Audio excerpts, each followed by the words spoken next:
जब साधु बाबा चलने लगे तो महात्मा जी बोले, और सेठ सब चकाचक है, कृपा है सब? सेठ ने कहा, महाराज भगवान की सब कृपा है, बस एक कमी रह गई जिंदगी में। महात्मा बोले, का? बोले, भगवान अगर एक बिटिया और दे दे तो जीवन धन्य हो जाता, हमारा बिटिया भर नहीं। महात्मा हंसने लगे, अरे सेठ कैसी बातें कर रहा है, बरसाने में रहता है और बेटी के लिए रो रहा है। तो बोले, क्या करें?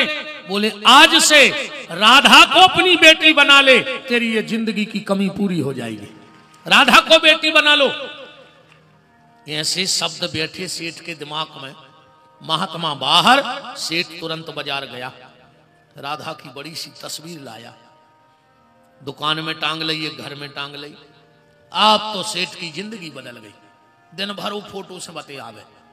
जब दुकान पे जावे, बेटा हम दुकान जा रहे हैं, कछु जरूरत पड़े तो बड़ी भाभी से कह दियो, न सुने तो मंजली और न सुने तो हल्की, अकुन तीन ही न सुने तो डांट दियो, कह दियो तुम्हारे बाप की इजाजत नहीं, हमारे बाप की इजाजत है, घर से करवा दे। जिंदगी बदल गई सेठ की।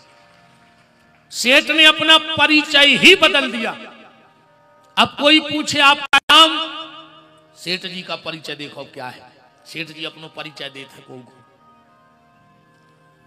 के 3 बहू बेटे हैं घर में, और सुख संपत्ति है पूरी, और संपत्ति भरी भवन में रहती, नहीं कोई मजबूरी।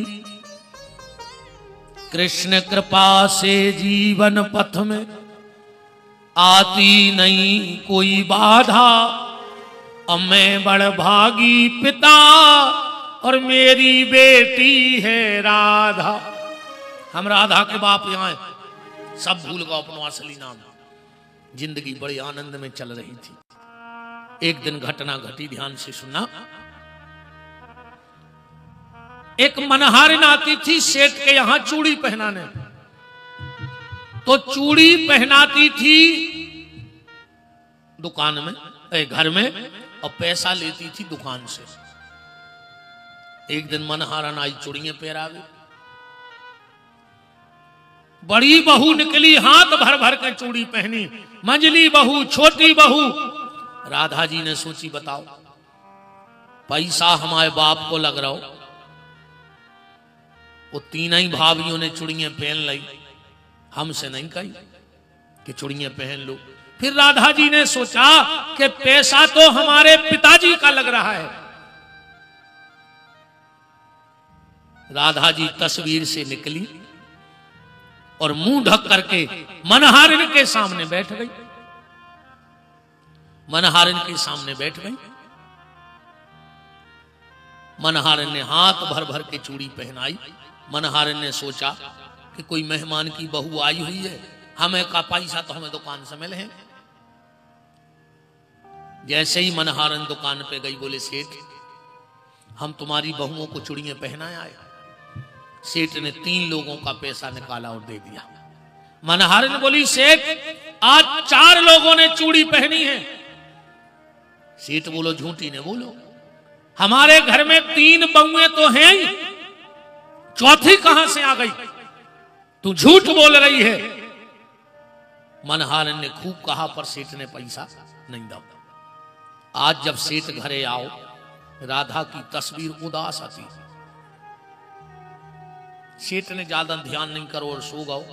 जैसा ही नींद लगी, स्वप्न में राधा जी प्रकट हो गई और सेठ से बोली, सेठ के सपने में प्रकट हो वृषभान की दुलारी बोली, कि तनया तो बनाया तात पर नाता ना निभाया है। पिताजी तुमने बिटिया तो बना लाओ पर रिश्तों निभा नहीं पाए। सेठ बोलो, बेटा क्या गलती हो गई? राधा जी बोली, पिताजी के चूड़ी पहन लीनी मैंने पिता को घर जान, आपने मनहारिन का मोल ना चुकाया है। तुम सबसे कहते राधा हमारी बिटिया सामने चूड़ियां पहन लाई। और ये सेठ बोलो बेटा हमें तो बिल्कुल खबर नहीं रही। राधा जी बोली वाह पिताजी, 3 बहू याद रही, अब बेटी को भूल गए, कहते ही राधा का ही ये भर आया है। राधा जी बोली पिताजी कौन भई दूरी, ऐसी का भई मजबूरी, कि 4 चूड़ी काज आज मोहे बिसराया है। पिताजी हमें 4 चूड़ियों के लाने भूल गए। और राधा जी सपने में अदृश्य हो गई। सेठ तो पागलों की तरह उठा, दौड़ कर गया, देखा कि तस्वीर में चूड़ियां भरी हैं हाथों में। तुरंत भीतर गया, तिजोरी खोली, जितनी संपत्ति थी एक पोटली में बांधी और शहर में दौड़ लगाने लगा। भैया फलानी मनहारन कहां रहती है? पीछे 3 बहुएं 3 लड़के दौड़ रहे हैं रात में। आधी रात में मनहारन के घर जाकर कुंडी खटखटाई। अब कुंडी खटखटा के जैसे ही मनहारन आई, सेठ ने पूरी संपत्ति मनहारन के चरणों में रख दी। दोनों हाथ जोड़ के बैठ गया और बोलो ये मनहारन मेरी पूरी संपत्ति ले ले, आज से मैं, मेरे 3 बेटे और मेरी 3 बहुएं तेरे घर के दरवाजे के कुत्ते बन के रहेंगे, तेरी जूठन खा के पल जाएंगे। बस एक बार कह दे कि तूने मेरी बेटी को चूड़ी पहनाई थी, उसकी कीमत ले ली। मनहारन बोली सेठ हो क्या गया? सेठ बोलो का बताए मनहारन, एक संत ने कहा कि राधा को अपनी बेटी बना ले, मैंने बेटी बना लिया, पर मैं रिश्ता ना निभा पाया अपनी बेटी से। उसने तो मुझे बाप मान लिया, पर मैं उसे बेटी ना बना पाया। मनहारन में तेरे पांव पड़ता हूं, मेरी कपड़े की मिल, मेरा बंगला, मेरी गाड़ी, सब कुछ तेरा, बस एक बार कह दे कि तूने मेरी बेटी को चूड़ी पहनाई थी, उसका पैसा मैंने ले लिया है। मनहारन बोली सेठ का कह रहा है? बरसाने की मालकिन राधा मेरे हाथ से चूड़ी पहन गई। सेठ ने कहा हाँ मनहारन तू बहुत भाग्यशाली है, तूने राधा को छुआ है, स्पर्श किया है। मनहारन बोली तो सुनो सेठ, मैं राधा रानी के चरणों की सौगंध खाती हूं, अब ये हाथ कभी किसी को चूड़ी नहीं पहनाएंगे। जिन हाथों ने राधा को चूड़ी पहनाई, अब ये हाथ सिर्फ राधा नाम गाकर ताली बजाएंगे। और सेठ रही बात कि तुम हमें कीमत देने आ गए, तो सुनो सेठ के जीवन में जब मिल गया मुझको धन अनमोल, तो पापी मनवा प्रेम से अब तो राधे राधे। राधा रानी की जय हो। निवेदन, प्रार्थना, याचना, भगवान से कोई ना कोई रिश्ता बना लेना। सेठ ने झूठा रिश्ता बना लिया और राधा जी ने उसको निभा दिया। झूठा रिश्ता बना लिया,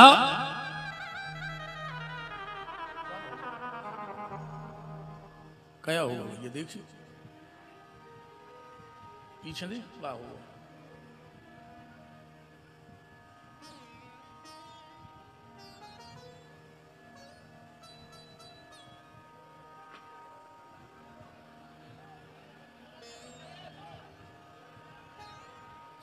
बैठे रहो दद्दा, तुम्हारे कहां जा रहे, तुम्हारे का पंच आओ गांव के।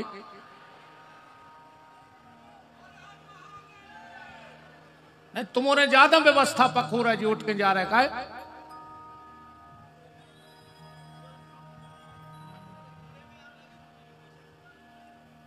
बैठ जाओ, कछु नहीं भाव, घूरे में आ गई लगी, बैठ जाओ। और ज्यादा होशियार हो तो उठाओ पिक्का सु पानी भर के बुझाओ।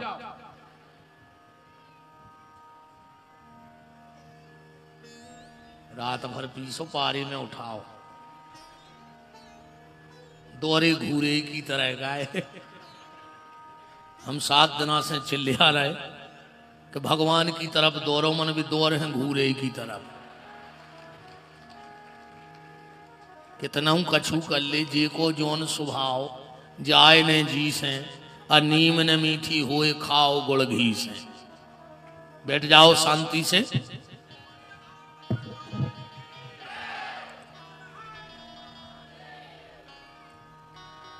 निवेदन,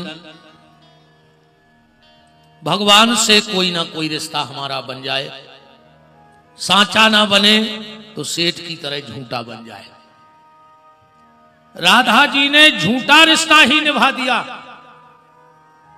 एक ऐसे ही रिश्ते की चर्चा आज करें, सुदामा चरित्र।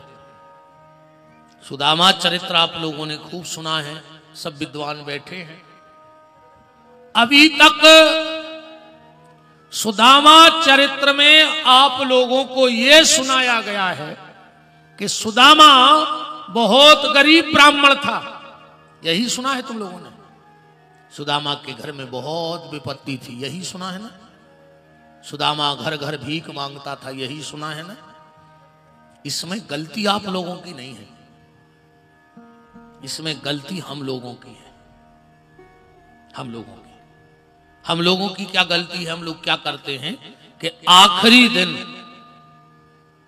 गांव का एक आध बूढ़ा सा ढूंढ लेते हैं और उसको सुदामा बना देते हैं और उसको बाल्टी दे देते हैं। अब वो पंडाल में घूम रहा है सुदामा, को ने 5 को डाल दो, को ने 10 को डाल दो। 10-5 रुपए के पीछे आज कथा व्यासों ने हम जैसे सुदामा को भिखारी बना दिया, जबकि शास्त्री जी मूल पाठ कर रहे हैं। आप सब इनमें आधे से ज्यादा विद्यार्थी भागवत के हैं। आप लोग उठो और एक श्लोक पढ़ो इस भागवत में कि सुदामा गरीब है, कहां लिखा है? सुदामा किसी के यहां मांगने जाता है, कहां लिखा है? सुदामा के घर में विपत्ति है, एक श्लोक पढ़ दो। व्यास जी ने ऐसा कुछ नहीं लिखा, पर हम जैसे लोभी कथावाचकों ने धर्म को धंधा बना दिया। धर्म को धंधा बना लिया हम लोगों ने। हाय पैसा, हाय पैसा, सबको पैसा चाहिए, हमें भी पैसा चाहिए। ये संगीत वाले बैठे जे भी पैसों को बैठे, जे बैठे जे भी पैसों को बैठे, ये साउंड लगाए जे भी पैसों को, कैमरा वाले भी पैसों को, दुकान वाले भी पैसों को। कथावाचक ने होकर भेंड वाले हो गए। 24 घंटा पैसा। अब वो भी सुदामा जैसे पात्र को समाज में क्या करके परोस दिया आज व्यासों ने। सुदामा से बड़ा अगर कोई अमीर हो तो पूरी त्रिलोकी में बताना, मैं चैलेंज देके कह रहा हूं, अगर सुदामा से कोई अमीर दिख जाए तो मैं आज व्यास गद्दी छोड़ के चला जाऊंगा, व्यास गद्दी नहीं पकड़ूंगा। मैं बता रहा हूं सुदामा की अमीरी। अब इससे ज्यादा कोई अमीर तुम्हारी नजर में हो त्रिलोकी में, रायसेन जिले में नहीं, मध्य प्रदेश में नहीं, भारत में नहीं, विश्व में नहीं, ब्रह्मांड में मुझे सुदामा से ज्यादा कोई धनी बताना। सुदामा के ठाट बाट देखो। जब सुदामा द्वारका पहुंचे, भगवान ने अपने पलंग पर लिटा लिया। सुदामा के पांव में बिमाई पटी है, उसमें कंकड़ फंसे हैं, कांटे लगे हैं। भगवान को बड़ी दया आई और भगवान ने सुदामा का एक पैर उठाया और अपनी गोदी में रखा और भगवान सुदामा के पांव दबाने लगे। देखो अमीरी, देखो सुदामा का। लक्ष्मी रुक्मणी साक्षात लक्ष्मी है, खड़ी खड़ी सोच रही हैं दरवाजे पे कि द्वारका में एक से एक लोग आए, 2-2 महीने खड़े रहे, पर हमारे पतिदेव मिलने नहीं गए। पर ये फटी धोती पहनने वाला, पांव में बिमारी फटी है, और जब से ये ब्राह्मण आया है मेरा पति तो पागल हो गया है, और आज पांव दबा रहा है। मतलब कोई ये साधारण व्यक्ति नहीं है। अगर मेरा पति सेवा कर रहा है तो ये कोई साधारण व्यक्ति नहीं है। लक्ष्मी ने विचार किया कि बहती गंगा में हम भी अब स्नान कर ही लाए। मेरा पति जब पैर दबा रहा है तो लगता है कोई विशेष है। लक्ष्मी ने उठाया बिजना पंखा और भगवान सुदामा के पांव दबा रहे और लक्ष्मी जी सुदामा को पंखा हिला रही हैं। अब इससे बड़ा कोई पैसे वाला हो तो बता दो। जिसके नारायण चरण दबा रहे हो और जिसको लक्ष्मी पंखा हिला रही हो, उससे धनी कौन हो सकता है दुनिया में। पर हम जैसों ने सुदामा को भिखारी सिद्ध कर दिया। सुदामा का परिचय पढ़ेंगे। विद्वान जितने भी बालक ब्राह्मण बालक भागवत का अध्ययन कर रहे हो, मेरा निवेदन है आप सबको प्रणाम करके ऐसी कथा भविष्य में कभी मत परोसना जो आज परोसी जा रही है समाज में। कथा का सार निकाल के दो। सुदामा चरित्र कहां से चालू है? यहां से चालू है सुदामा चरित्र। कृष्णस्यादीत सखा कश्चित, इस श्लोक से सुदामा चरित्र चालू है। कृष्णस्यादीत सखा कश्चित, श्री कृष्ण के मित्र हैं सुदामा। ये नहीं लिखा कि सुदामा के मित्र हैं कृष्ण, बात एक ही है। चाहे सुदामा के मित्र कह दो कृष्ण, चाहे कृष्ण के मित्र कह दो सुदामा, अर्थ एक, पर इसके भाव दो। उदाहरण ऐसे ले लो, तुम ते अब को से कहियो